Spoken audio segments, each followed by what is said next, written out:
환영합니다, 여러분. 오늘은 정말 흥미로운 자료 하나를 해설해 드리려고 합니다. 바로 진 에드워즈의 그 유명한 고전, 새의 왕 이야기입니다. 워낙 잘 알려진 책이긴 한데 오늘은 그냥 뻔한 옛날 이야기를 하려는 게 아니고요. 이 텍스트 안에 깊숙이 깔려있는 개혁주의 그리고 청교도적 관점을 아주 객관적이고 체계적으로 파헤쳐 볼 겁니다. 끝까지 따라오시면 아마 그동안 놓쳤던 엄청난 통찰을 얻어가실 수 있을 거예요. 자, 시작해 볼까요? 본격적으로 들어가 보죠.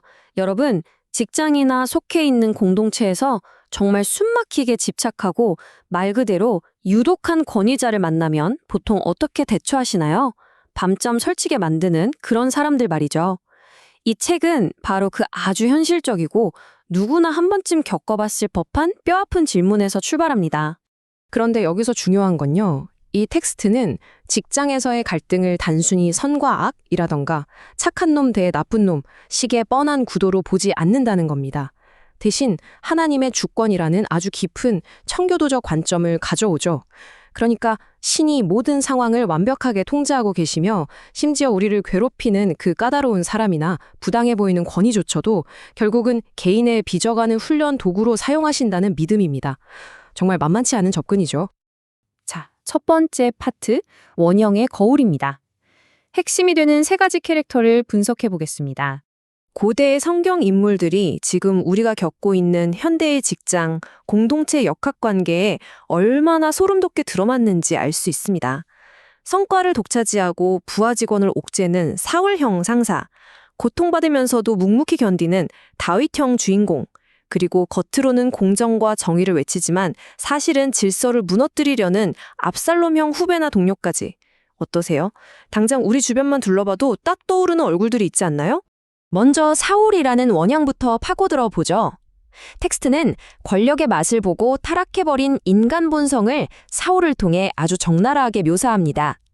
그는 자신에게 주어진 권위를 마치 자기 소유인 양 착각해요. 그래서 누군가 자기 자리를 조금이라도 위협받는다 싶으면 극도의 시기와 질투에 사로잡혀서 잠재적 위협인 다윗에게 말 그대로 창을 마구 던져댑니다. 자기 밥그릇을 지키기 위해서는 진짜 물불을 가리지 않는 아주 전형적이고 파괴적인 권위주의자의 모습이죠. 그 다음은 압살롬입니다. 자료에서 이 부분이 정말 날카로운데요. 압살롬은 오늘날 우리가 권력을 향한 야망이나 교만을 얼마나 쉽게 정의라던가 개혁이라는 고귀한 명분으로 둔갑시키는지 정확히 꼬집습니다. 이들은 불합리한 꼰대 문화를 부수겠다면서 스스로 심판자 행세를 하지만요. 텍스트는 경고합니다. 그건 그저 또 다른 형태의 무서운 반역일 뿐이고 결국 더 유독한 권위를 낳게 된다고요. 두 번째 파트로 넘어갑니다. 다윗의 딜레마, 맞서 싸울 것인가, 아니면 순종할 것인가. 자, 그럼 이 극심한 갈등 한가운데 낀 다윗, 즉 우리는 도대체 어떻게 해야 할까요? 여기서 핵심은요. 우리의 본능적인 반응과 텍스트가 요구하는 영적인 반응이 문자 그대로 정반대라는 겁니다. 세상의 룰은 아주 심플하죠. 공격받으면 당연히 맞서 싸우고 반항하고 똑같이 갚아주라고 합니다.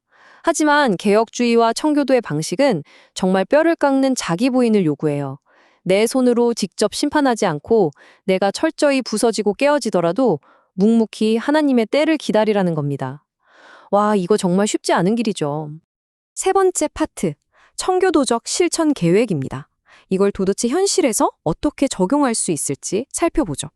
아니, 솔직히 방금 말한 그 인내의 길이 현실적으로 가능하기나 할까요? 여기서 오해하시면 안 되는 게 이 텍스트가 그냥 덮어놓고 무조건 참아라 라고 말하는 게 절대 아닙니다. 성경적 순종이라는 개념을 바탕으로 우리가 실제 생활에서 써먹을 수 있는 아주 구체적인 4가지 가이드라인을 제시하거든요. 이 리스트들이 구체적으로 어떤 의미인지 하나씩 뜯어보겠습니다. 일단 여기서 말하는 창이 뭔지 현실적으로 번역해 볼까요? 오늘날 직장이나 공동체에서 날아오는 창은 진짜 무기가 아니라 악의적인 뒷담화, 진흙탕 같은 법적 공방, 보복성 인사조치, 그리고 도를 넘은 비난 같은 것들입니다. 텍스트는 누군가 나에게 이런 창을 휙휙 던질 때 그 창을 주어서 똑같이 던지지 않는 것, 바로 그게 진짜 승리라고 강조합니다. 보복하지 않는 게 결코 멍청하거나 무능해서가 아니라 진정한 심판은 오직 신에게만 달려 있다는 걸 인정하는 엄청나게 강력한 영적 선포라는 뜻이죠. 그리고 광야 학교라는 아주 독특한 개념이 등장합니다. 청교도적 시각에서는요, 심지어 구제불능인 악한 리더나 유독한 상사조차도 신이 허락하신 도구일 수 있다고 봅니다. 우리를 괴롭히는 그 사람을 통해 우리의 성품을 시험하고 단련하신다는 거죠. 그러니까 지금 내가 겪고 있는 이 끔찍한 상황을 나를 훈련시키는 광야 학교로 담담히 받아들일 때 비로소 우리는 부러지지 않고 이겨낼 수 있는 진짜 단단한 내면의 힘을 얻게 된다는 겁니다. 자, 그런데요, 이 지점에서 스토리의 흐름이 완전히 뒤집힙니다. 텍스트의 시선이 외부의 적에서 우리 내면으로 훅 들어오거든요. 궁극적인 반전이죠. 사실 제일 고통스럽고 소름 돋는 진실은 유독한 상사가 밖에 있는 게 아니라 바로 우리 자신 안에 있다는 겁니다. 우리 마음속 깊은 곳에 또아리를 틀고 있는 시기심, 교만, 그리고 내가 직접 심판관이 되려는 그 사울과 압살롬의 본성을 직시해야 한다는 뜻입니다. 남 탓하기 전에 내 속부터 샅샅이 뒤집어 엎어보라는 아주 뼈 때리는 경고죠. 마지막 네 번째 파트입니다. 현실 생존을 위한 실천 단계들을 정리해 보겠습니다. 지금까지 이야기한 내면의 영적인 태도가 실제 행동으로 어떻게 이어져야 할까요? 텍스트가 정리해준 명확한 실천 단계들입니다. 1단계처럼 보복 없이 인내하는 게 기본 베이스지만 여기서 2단계를 꼭 주목하셔야 합니다.